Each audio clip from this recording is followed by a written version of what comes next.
आज आम पनीर रे गोटे बढ़िया क्रिस्पी स्नैक बनैबा जोटा कि बनैबा तो बहुत सहज आ मात्र 10 ରୁ 15 मिनट रे एटा भितर नरम आ ऊपर बहुत बढ़िया क्रिस्पी आ क्रंची लगे खाइबा को बहुत भल लगे। नमस्कार आपण समस्त को मो कुकिंग चैनल को स्वागत करुछि। तो पनीर कुरकुरे करबा पई एठी मु 200 ग्राम रो पनीर नेइछि आ ताको एमती लंबा लंबा और टिके मोटा रखी काटी नेइछि। आपण निज पसंद अनुसार काटी परिबे। तापरे गोटे मिक्सिंग बाउल ले हमें दे दबा 1/4 कप कॉर्नफ्लोर आ ता सहित 1/4 कप मैदा। आपण एठी कॉर्नफ्लोर आ मैदार परिमाण समान रखिबे। एबे एथिरे स्वाद अनुसार लूण दबा। तापरे एठी मु आधा चम्मच काश्मीरी लंका गुंड देइछि आ द्वारा कलर बहुत भल आसीबो। तापर से आधा चम्मच गरम मसला, आधा चम्मच गोलमरीच गुंड, आधा चम्मच चाट मसला और ता सहित किछि कसूरी मेथी दबा।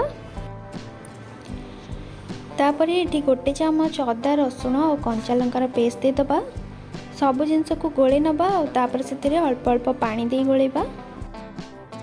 एका बेले अधिका पानी देबेनी नहले एटा पानी ही जाई पारे। तो अल्प अल्प पानी दे गोलेबा और गोटे बैटर बनैबा जेमति कि सेटा बेसी पतला हबनी किंबा बेसी बहलिया हबनी। देखंतु एमती बनैबे। तो एबे हम एको साइड कर दबा। पनीर को क्रिस्पी करबा पई एठी मु किछि कॉर्नफ्लेक्स नेइछि। तो प्रथमे आको हाथ रे भांगी की चूना करनबा।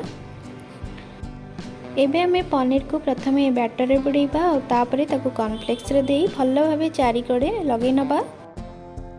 तो जदि आपण पाखे कॉर्नफ्लेक्स नहीं तो आपण आ जगह ब्रेड क्रम्स भी दे पारिबे किंबा सिमेई को हल्का भाजिकी ताको मध्य यूज करि पारिबे। किंतु कॉर्नफ्लेक्स रे बहुत भल टेस्ट आसे और क्रंची मध्य हुए।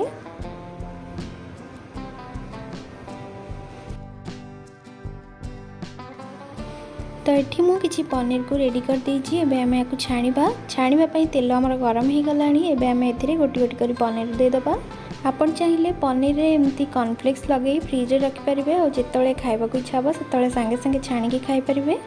पनीर देला परे गैस रे फ्लेम को मीडियम कर दबा और मीडियम फ्लेम रे उलट पालट करी गोल्डन ब्राउन कलर होबा जाय याकु हमें छाणीबा।